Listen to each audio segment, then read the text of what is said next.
Fox Sports 910, Benjamin Garcia filling in for Jody Ayler today on The Drive, talking all things NBA free agency. It's been a whirlwind. I've given you my opinions. Don't understand the Paul George thing a ton. And so for that reason, I had to bring in an expert. Brandon Robinson, Scoop B of Scoop B Radio. He's contributed to multiple different facets. Scoop, good morning, man. How you doing?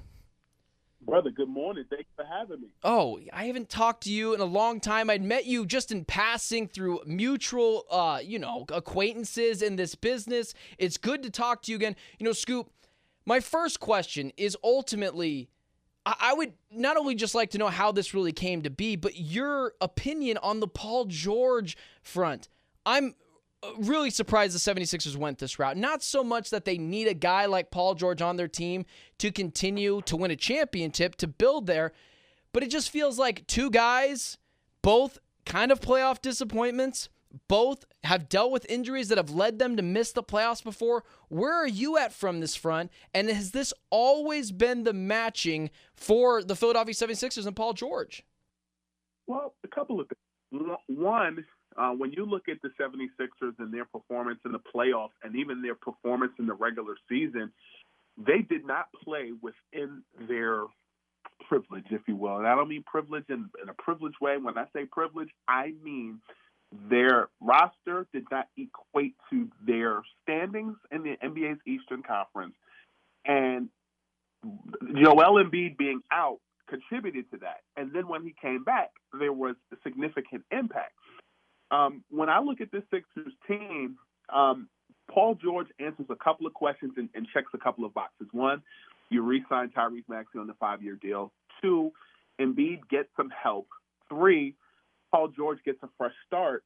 And they had that open roster spot, and they had the money to kind of fill those gaps. I really look at the 76ers, and I look at even the fact that they're bringing back Kelly Oubre. They're bringing back the balance of firepower, some of the original team that was this season, and you get a bona fide swingman and Paul George that can give them some firepower if there's a situation where Embiid is out.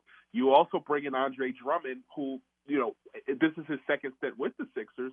And at times when Embiid was out, this was during the Ben Simmons and Embiid experiment, Andre Drummond was a significant contributor to that team. So I think it's a balance of firepower, a balance of competing against the Boston Celtics in the Atlantic Division and the Eastern Conference, but also about a fresh start for Paul George as well. It's kind of been a trickle in of free agent signings. This morning, it seems like it's really starting to pick up.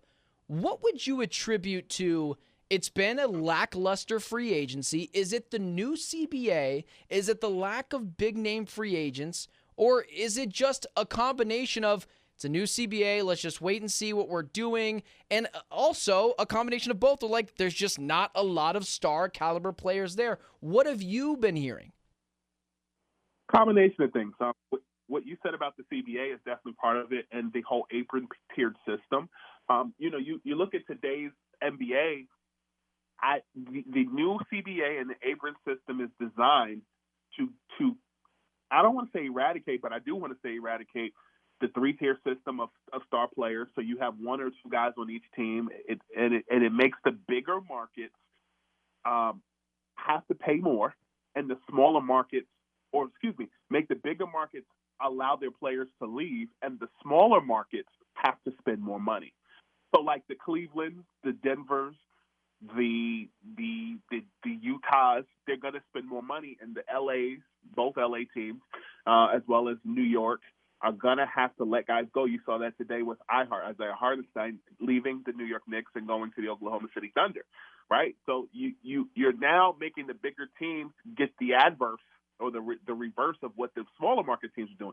Then you see teams like Denver lose Kentavious Caldwell-Pope, and then KCP goes to Orlando and is around a young team. Like, he's now an OG, having won multiple championships with both the Lakers and the Nuggets, and he's a shooter for hire that the Orlando Magic needs. And then you're in a situation where you have a Klay Thompson who could take less money to go to the Dallas Mavericks instead of staying in Golden State, and he could be in an insulated situation in Texas with Kyrie and Luka. So I guess the answer to your question is it's the changing of the guard.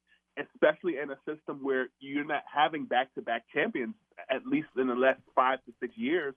And now it's more like the college game, except with more money. That makes a lot of sense, the changing of the guard. I hadn't really thought of it like that. Scoopy of Scoopy Radio joining me right now on the drive.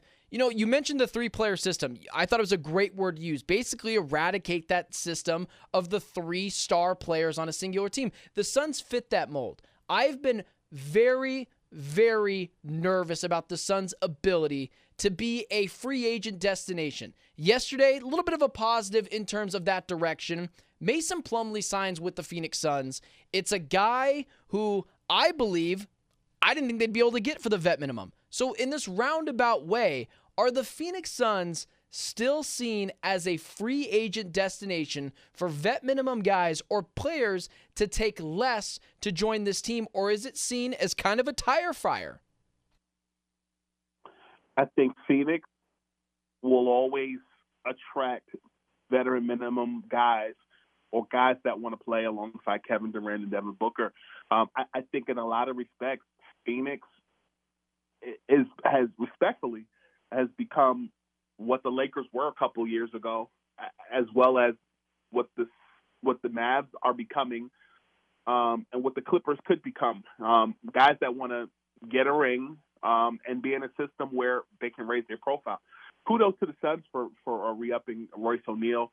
I did like the Mason Plumlee move. I've been around Mason since his rookie year, a little bit before going through his draft process. And Mason fits the Suns like a glove because he has the ability to kind of blend between the 4 and 5 spot. He's improved his jumper immensely.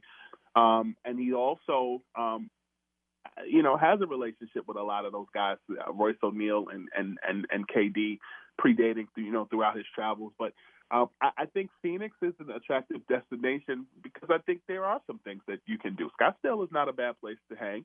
And Phoenix, is particularly for Mason Plumlee, I think would revitalize his career because he's dealt with injuries off and on over the last couple of seasons, particularly this past season, and he's rehabbed well. And, there's something about Phoenix that, rejuvenates people when they get there, whether it be the sun, whether it be the top-notch medical facilities, whether it just be just Phoenix being Phoenix. So I think it's an attractive destination. I just think, playing with Coach Bud is not a bad thing either. So I think Phoenix is on the mend. And trying to, bring a championship. I just think that they still need a dominant point guard. And in my opinion, I think that Phoenix has not been right since they traded Chris Paul. Wow. It's really interesting to hear you say that because I've been hypercritical over the airwaves. The whoever it is that I've heard in Phoenix, media-wise, we're all just kind of, I don't know what this Suns team is going to do because it seems like last year they were a free agent destination. Yuta Watanabe, Keita Bates-Diop. Players took less to be here. In your opinion, the Phoenix Suns are still looked upon as that destination, and it's maybe to the likes of even the Mavericks, or do players bake in the idea that, hey, this team got swept last year? Are they seen as still close to a championship, even regardless of all the great things that Phoenix brings? It depends on who you ask. I know that, you made mention of the fact that Yuta Watanabe joined that team last season. Royce O'Neal was traded there. You're seeing guys that are comfortable playing around Kevin Durant find their way, to a Phoenix team. Kevin Durant, I think, is in an interesting space because he went to Golden State to win a championship, and now people are coming to him, and I think that weirds people out because how does that work? I think for Phoenix, there's a level of recalibration that has to be done, so to speak. One, because Phoenix was such an experiment last year when Kevin came and it was his first full season. They struggled at first. They found their way. And two, I think the perception of how things ended with Frank Vogel, particularly with that team, was blamed from folks that I've spoken with, within Kevin's camp as well as on the Suns side. They feel that Kevin definitely got a raw end of the stick as it relates to how Vogel left and people blaming him. But whenever you're the star, that comes with the territory. And I think that a fresh start with Mike Budenholzer, who also has something to prove. He was let go from Milwaukee, and some people blame Giannis for that. I'm not here to bash Giannis this morning, but what I will say is this: I think the Suns have something to prove. I think Coach Bud has something to prove. I also think the Suns front office has something to prove with James Jones and some of the other basketball folks that are in there. The only thing that I would say about the Suns, just in conversation with people that I've had on the Phoenix side, is, anytime you build a championship caliber team, or anytime you build a team in general, you want to have more basketball lifers, or more people who played the game within that basketball brain trust. And for what I understand, there's only two people that played that are either consultants and or in front office roles, and I know that to be James Jones and then Rex Chapman, who I think the world of as a basketball lifer, so to speak. But I think Phoenix is learning a lot on the fly. Matt Ishbia is in a new position as an owner, and I think those things take time, and I can understand the level of impatience that some fans may have, because anytime you have Kevin Durant and Devin Booker on the same team, you expect championships right away. The only problem is the Western Conference has gotten that more competitive. Houston even, is on the rebuild. You have Oklahoma, you have Dallas, you have Golden State, who's still Golden State. So I think it takes time, but I wouldn't hit the panic button just yet. That's just my opinion. Final question here. Let me ask you this then. This Suns team, how much does having Kevin Durant or Devin Booker be able to recruit guys actually help? Or ultimately, at the end of the day, does money talk? And I'm more so talking specifically at the point guard position. A guy that has been looked upon with a keen eye from Suns fans is Chris Dunn from the Utah Jazz. Is that a guy that seems like he could get more on the market potentially, but would ultimately take less with the Suns for a chance to win a championship and can really solve some of their issues? And if not a Dunn, who is out there to actually solve these point guard issues that the Suns have? Well, I like Chris Dunn a lot. Spent some time with him when he was in Chicago, and even while he was in Utah. He's very well respected. He's durable. I think that money does talk, but I also think that so too does relationships. Relationships matter in this league quite a bit. The answer to your question as far as free agents go, I think, you might laugh at me, and I hope you don't, but I still think that John Wall should be considered. Wow. I think that John Wall. I do. I think if you don't look at John Wall, I think there are some other guys that are out there. I think, if I'm not mistaken, Kyle Lowry is out there. Yeah. I think he's someone that you could consider. And there's other guys. I think, Patrick Beverly, no. But I do think Chris Dunn is somebody that you could consider. Spencer Dinwiddie, I don't see him coming to Phoenix. But I think you have to look at Kyle Lowry if that's what you want. Dennis Smith Jr. Is someone that I like, but I think the biggest name that's out there that I do like is Kyle Lowry. If not Kyle Lowry, then John Wall.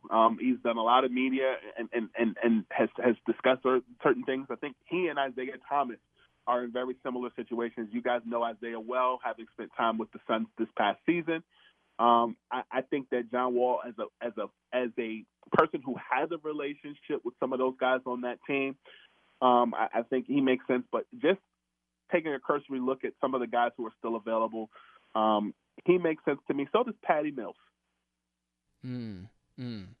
Brandon Robinson, Scoop B of Scoop B Radio. We'll be watching, we'll be following. I really appreciate your time, your insight. It's been awesome. It's been great. I appreciate it. Thank you again for your time, Brandon. Scoop B, you can follow him there on Twitter at Scoop B. Appreciate your time, man. Thank you for the opportunity to be myself, brother. Always. Have a good one.